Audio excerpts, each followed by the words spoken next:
Hello students, இன்னைக்கு நம்ம electric field due to an infinite long straight charged wire பத்தி பார்க்க போறோம்டா. ஓகேவா? Gauss lawல first case. So Gauss lawோட application first case பத்தி பார்க்கறீங்க. ஒரு long charged wire இருக்கு. ஓகேவா? அந்த charged wireல என்னென்ன charges இருக்குன்னா ஒரு plus charge இருக்கிற மாதிரி நம்ம assume பண்ணிக்கலாம்.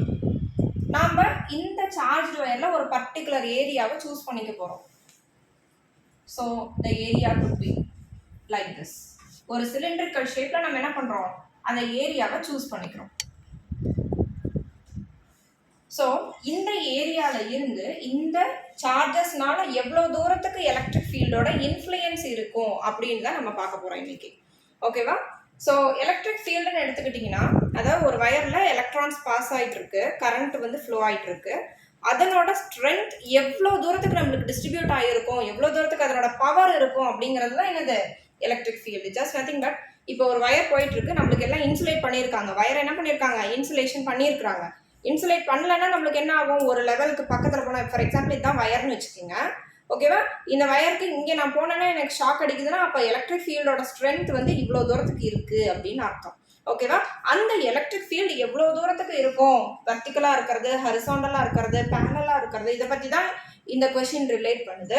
நம்ம என்ன பண்ணுறோன்னா, மேல் நோக்கி எவ்வளோ தூரத்துக்கு ஃபீல்டு எலக்ட்ரிக் ஃபீல்டு இருக்கும், கீழே நோக்கி அதாவது வெர்டிக்கலாக மேல் நோக்கியும் கீழ் நோக்கியும் எவ்வளோ எலக்ட்ரிக் ஃபீல்டு இருக்குங்கிறத பார்த்துட்டு, ப்ளஸ் அது மட்டும் இல்லாமல் இது it looks like a cylinder, அதாவது இப்படி வயர் போயிட்டு இருக்குன்னா இதை சுற்றி, இதுதான் வயர்னு வச்சுக்கோங்க, இதை சுற்றி நம்மளுக்கு எவ்வளோ தூரத்துக்கு எலக்ட்ரிக் ஃபீல்டு இருக்கும்னு நம்ம பார்க்குறோம்.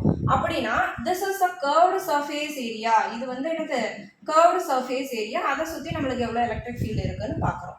இந்த கொஸ்டினில் ஸோ டோட்டல் எலக்ட்ரிக் ஃபீல்டுன்னு எடுத்துக்கிட்டோம்னா, total flux electric field that is related to, ஓகேவா, எதை ரிலேட் பண்ணியிருக்கோம் அப்படின்னு பார்த்தீங்கன்னா, ஒன்று டாப் போர்ஷன், இன்னொன்று பாட்டம் போர்ஷன், இன்னொன்று கர்வ் சர்ஃபேஸ் ஏரியா. ஓகேவா? So E into dA because it will cover some area, அது ஒரு ஏரியாவை என்ன பண்ணும், கவர் பண்ணும், that is related to curved, அதாவது சுற்றி இருக்கிற இந்த கர்வ்டு சர்ஃபேஸ் ஏரியாவை கவர் பண்ணுறது, ப்ளஸ் அதே E into dA of the top portion and E into dA of the bottom portion. இது எல்லாத்த பற்றியும் நம்ம என்ன பண்ணோம், ஸ்டடி பண்ண போகிறோம். எப்பயுமே vertical components it nullifies each அதர்னு நான் சொல்லியிருக்கிறேன் இல்லையா, ஏற்கனவே இதில் பார்த்தோம், நம்ம இதை ஈக்குவட்டோரியல் லைன் கான்செப்டில் பார்த்துருக்குறோம். ஓகேவா? Vertical components it nullifies each other, ஏன்னா இது பாசிட்டிவ் இது நெகட்டிவ், ஒன்னோட ஒன்று ஆப்போசிட் டைரக்ஷனில் ட்ராவல் ஆகிறதுனால இது ரெண்டுமே என்ன ஆகிடும், நல்லிஃபை ஆகிடும். இதை நம்ம கேல்குலேஷனுக்கு எடுத்துக்க வேண்டிய அவசியம் இல்லை. ஓகேவா? ஸோ நம்ம எதை மட்டும் எடுத்தால் போதும், இந்த E into dA of curved surface ஏரியாவை பற்றி ஸ்டடி பண்ணால் போதும். So 5 that is electric flux. electric fluxனா இது வரைக்கும் நம்மளுக்கு இந்த ஸ்ட்ரென்த் இருக்குன்னா அதில் எவ்வளோ நம்பர் ஆஃப் லைன்ஸ் இப்படி போயிட்டு இருக்கும் அப்படிங்கிறது தான் என்னது நம்ம 5ன்னு சொல்கிறோம். ஓகேவா? அதுதான் என்னது electric flux which is the number of lines crossing per unit area. So that is equal to E into dA which is of the curved surface area, that is equal to, according to Gauss law, what is the formula? Gauss law oda formula என்னன்னு பார்த்தோம்னா 5 that is E into dA is equal to Q by epsilon naught. இது எதோட formula, Gauss law ஓட formula. ஓகேவா? So E into dA, dAனா என்னது, smallest area, ஒரு சின்ன ஏரியாவை நம்ம எடுத்துக்கிறோம். ஓகே, இது ஒரு சிலிண்டர், இதுதான் இந்த வயர், இதை சுற்றி சிலிண்டரிக்கல் ஷேப்பில் நம்ம இந்த எலக்ட்ரிக் ஃபீல்டை ட்ரா பண்ணி வச்சுருக்கோம், கர்வ்டு சர்ஃபேஸ் ஏரியாவை. நீங்கள் 10th ஸ்டாண்டர்டில் படிச்சிருப்பீங்க மேத்தமேட்டிக்ஸில். ஒரு சிலிண்டர் எடுத்துக்கிட்டோம்னா அதனோட CSA ஃபார்முலா என்னன்னு படிச்சிருக்கோம், 2πRH படிச்சிங்களா? 2πRHன்னு 10th மென்சுரேஷனில் 2πRH is a CSA ஃபார்முலான்னு படிச்சிருப்பீங்க, ஞாபகம் இருக்கா? அந்த ஃபார்முலாவை இந்த இடத்துல அப்ளை பண்ண போகிறோம், because it looks like a cylinder. ஓகேவா? ஸோ 2πRங்கிறது ரேடியஸ் மாற போகிறதில்ல, ஸோ 2πR அப்படியே இருக்கட்டும். அதில் வந்து சிலிண்டரோட ஹைட்டு நம்ம என்னென்னு எடுத்திருப்போம், ஹெச்ன்னு எடுத்திருப்போம், அதனால தான் இங்கே ஹெச் போட்டோம். இந்த இடத்துல நம்ம என்ன பண்ணலாம், இந்த சிலிண்டரோட ஹைட்டை வந்து எல்லுன்னு கன்சிடர் பண்ணிக்கலாம். அதனால 2πRHக்கு பதிலாக 2πRL எடுத்துக்கோங்க. சொல்றது புரிஞ்சுதா? dA that is area CSA curved surface area that is 2πR into L that is equal to Q by epsilon naught.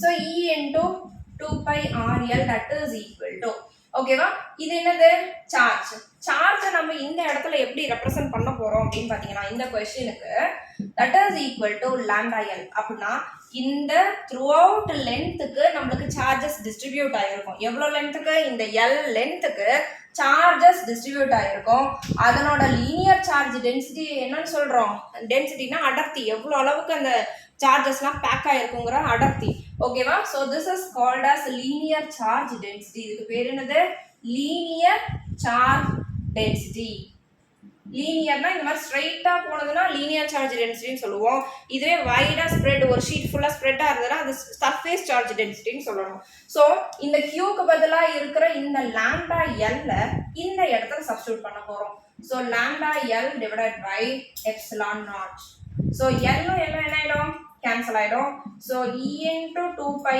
R that is equal to lambda by epsilon naught இப்போ டைட்டில்ல பாருங்க டைட்டில்ல நம்ம எதை பத்தி இப்ப கால்குலேஷனுக்கு போயிட்டு இருக்கோம் எலக்ட்ரிக் ஃபீல்ட நம்ம கண்டுபிடிக்க போறோம் so in order to find electric field alone we have to take this 2 pi R to the right hand side so E is equal to lambda divided by 2 pi epsilon naught R புரியுதா கண்ணே இது எல்லாமே direction நமக்கு குறிக்கிறதுனால எல்லாமே என்ன பண்ணலாம் r cap வெக்டாரை represent பண்ணி காமிச்சிக்கலாம் because it denotes the direction அது எந்த அளவுக்கு நமக்கு வந்து டைரக்ஷனுக்கு சுத்தியும் நம்ம கால்குலேஷன் போட்டு போயிட்டு இருக்கறனால பக்கத்துல என்ன ரெப்ரசன்ட் பண்றீங்க r cap ன்னு ரெப்ரசன்ட் பண்ணி காமிச்சறீங்க புரிஞ்சுதா சோ என்ன பண்ணனும் இந்த இடத்தை நீங்க மறந்துட கூடாது டாப்லயும் இருக்கும் எலக்ட்ரிக் ஃபீல்ட் இப்போ ஒரு இதுதான் வயர் அப்படினு எடுத்துக்கிட்டோம்னா இதுல எலக்ட்ரான்ஸ் கரண்ட் ஃப்ளோ ஆயிட்டு இருக்குனா மேலயும் எலக்ட்ரிக் ஃபீல்ட் போகும் கீழேயும் எலக்ட்ரிக் ஃபீல்ட் இருக்கும் சைடுலயும் இருக்கும் ஆனா இந்த மேல் நோக்கி கீழ் நோக்கி போறக்கூடிய electric field it nullifies each other because it is traveling opposite to each other